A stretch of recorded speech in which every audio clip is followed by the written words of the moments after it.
वही हुआ जिसका डर था। इतना बड़ा सदमा मिल गया कि क़यामत ही टूट पड़ी है कि हमास के मुसल्ला विंग ने अल-कसाम ब्रिगेड ने इसराइल पर हमले का आगाज कर दिया।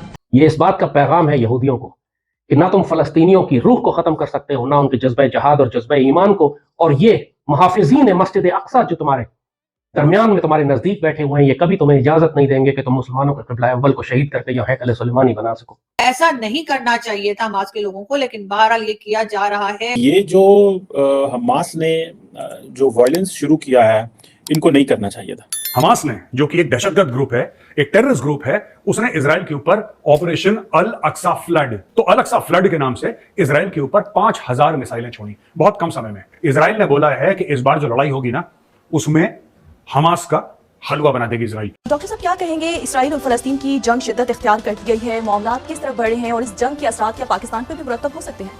बिल्कुल होंगे जी, पूरी दुनिया में मुरतब होंगे। और ये जो है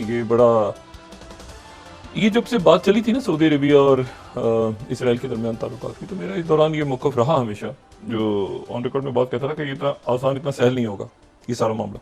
बहुत सारे उनके फौजी जो है वो कैप्चर कर लिए हैं। ये जो अरब इजराइल नॉर्मलाइजेशन हो रही थी, पर्टिकुलरली सऊदी इजराइल नॉर्मलाइजेशन हो रही थी, उसको बेसिकली एक सैबोटेज करने के लिए, उसको रोकने के लिए और एक फ़लस्तीन से एक मौक़िफ़ जाने के लिए कि भाई हम इस नॉर्मलाइजेशन को पसंद नहीं कर रहे, तो एक नया इजराइल के साथ महाज जो है वो शुरू हो गया। पाकिस्तान की तरफ से हमेशा से यही कहा गया कि जी हम जो है जी वो खड़े हैं, फलस्तीन के साथ खड़े हैं, फलस्तीन का साथ दे रहे हैं इस वक्त भी। औकात क्या है हमारी, कोई औकात है? मैं आपसे ये रिक्वेस्ट करूंगा आईडीएफ से, इजराइल डिफेंस फोर्सेस से, इस बार आप एक तरफा काम करके खत्म कर दीजिए इसको, जड़ से इस समस्या का समाधान कर दीजिए। जब तक आप नहीं घुसेंगे गाजा के अंदर, जब तक आप इनके घरों में नहीं घुसेंगे, इनको वहां से निकाल के इनको फुल एंड फाइनल इनका सेटलमेंट नहीं करेंगे, ये जानवर वहां से निकलते रहेंगे, आपके घरों के बच्चे जो हैं वो सेफ नहीं रहेंगे, ये टेररिस्ट एक्ट करते रहेंगे। बेसिकली टेररिस्ट लोग हैं हमास के। एक जो इजरायली सोल्जर फीमेल थी, उनको मारकर और उसके बाद उसकी डेड बॉडी को लेकर, उसकी डेड बॉडी को नेकेट करके और उसकी डेड बॉडी को लेकर जिस तरीके से पूरे इलाके में घूमा जा रहा है, फिरा जा रहा है, वो देखकर यकीनन जितने भी लोग थोड़े से सेंसिटिव होंगे उनको यकीनन बहुत बुरा लगेगा और बुरा लग रहा होगा।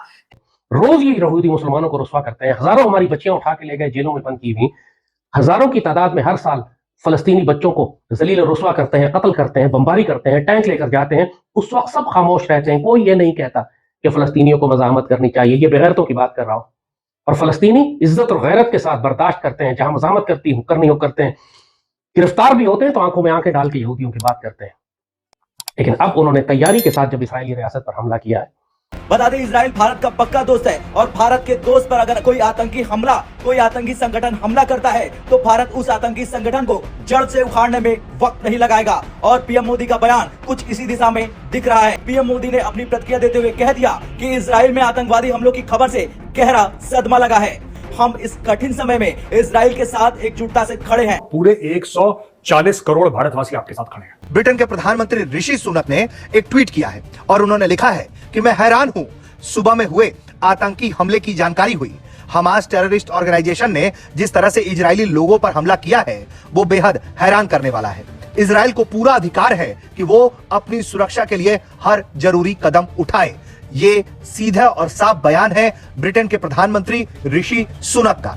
इसके अलावा अगर हम बात करें यूरोपीय यूनियन चीफ की, उन्होंने इजराइल के कार्रवाई का समर्थन करते हुए कहा है कि इजराइल को सारे अधिकार है कि वो इस तरह के घिनौने हमलों के प्रति जवाब दे। वहीं बात करें फ्रांस के राष्ट्रपति इमैनुअल मैक्रों की, तो इमैनुअल मैक्रों ने भी सीधे सीधे ये ट्वीट करते हुए लिखा है कि फ्रांस पूरी तरह से इजराइल के साथ इस हमले में खड़ा है। इसके साथ ही उन्होंने ये भी कहा है कि हम पूरी तरह से प्रतिबद्ध हैं सुरक्षा और उनके राइट टू डिफेंड के साथ। आप इनको ठोको, इनके घर में घुस के इनको ठोको, इनके हेडक्वार्टर्स में मिसाइल मारो, आपको जो करना है करो। यानी कि जिस तरह का बयान और समर्थन इजराइल को मिल रहा है वो ये बताता है कि दुनिया के सभी मजबूत देश अब इजराइल के पक्ष में खड़े हैं और वो भी चाहते हैं कि हमास के आतंकियों पर इस तरह की कड़ी कार्रवाई हो। जब जंग लाजिम हो तो उस वक्त मुकाबिल नहीं देखे जाते। बहुत दफा जंगें सिर्फ इसलिए की जाती हैं कि आपको अपनी गैरत, अपनी इज्जत, अपनी वकार, अपनी हमियत, इसको कायम रखना होता है। आपके अंदर जिंदगी बाकी रहती है इससे। आपने दुश्मन को यह बताना होता है कि हम तुम्हारे दांत तोड़ सकते हैं और तुम्हें किसी सूरत ये इजाजत नहीं देंगे कि तुम हमारे अखलाक, हमारे किरदार, हमारी तारीख, हमारी जमीन, हमारा दीन और हमारी मस्जिद अक्सा पर तुम कब्जा कर सको। पाकिस्तानी मीडिया जो है और पाकिस्तान के लोग जो हैं वो मुसलसल शाबाशी दे रहे हैं हमास के लोगों को। और बिलावल भुट्टो जरदारी हो जो कि हमारे फॉरेन मिनिस्टर रह चुके हैं, चाहे उनके फादर आसिफ अली जरदारी हो और या दूसरे पॉलिटिशियंस हो, सभी जो है वो वाह वाह कर रहे हैं और सारा पाकिस्तानी मीडिया भी वाह वाह कर रहे हैं फलस्तीन की हमास। ये हुआ क्या है? Just help us get the sense of it. वो किसी ऐसे मौके की तलाश में थे कि जिस वक्त an along the other side of the Gaza border कोई एक मैसिव गैदरिंग हो रही हो। तो इस मौके पे हफ्ते का दिन था और वहाँ पे उनका एक मजहबी त्यौहार जिसे वो बेसिकली फेस्टिवल का नाम देते हैं वो जारी था। तो वहाँ पे बड़े तादाद में जो है यहूदी आबादकार मौजूद थे और जब ये अटैक किया गया तो वो तमाम के तमाम जो है वहाँ उसका निशाना बने। और जिस तरीके से हमास ने इजराइल पर रॉकेट दागे थे, अब इजराइल उसका कड़े तरीके से जवाब हमास को दे रहा है। मैं फिर कहूंगा to the IDF, Israel defence forces, all the very best, good luck, happy hunting.